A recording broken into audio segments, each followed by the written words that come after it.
Hey there, fellow DIY enthusiasts. Welcome back to our channel, where we break down tricky appliance issues into simple, actionable steps.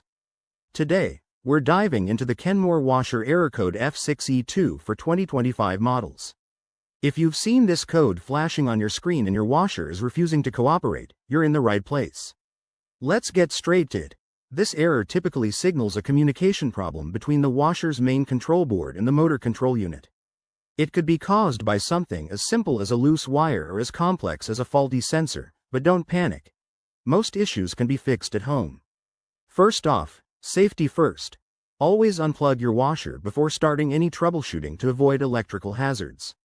Once that's done, let's begin with a basic reset. Press and hold the power button for about 10 seconds to clear any temporary glitches. If that doesn't work, check for any visible issues like kinked hoses or blocked vents, as these can sometimes trigger the F6 E2 code.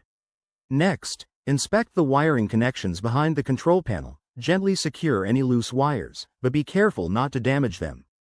If you're feeling a bit more adventurous, you might want to run a diagnostic test. For 2025 Kenmore models, access the service mode by pressing a specific button sequence. Usually, it's holding the Start and Cancel buttons simultaneously for 3 seconds. This can help identify if the problem is with the user interface or the motor. Remember, if your washer is still under warranty, contact Kenmore support before making any major changes. Now, if these steps don't resolve the issue, it might be time to call in a professional technician.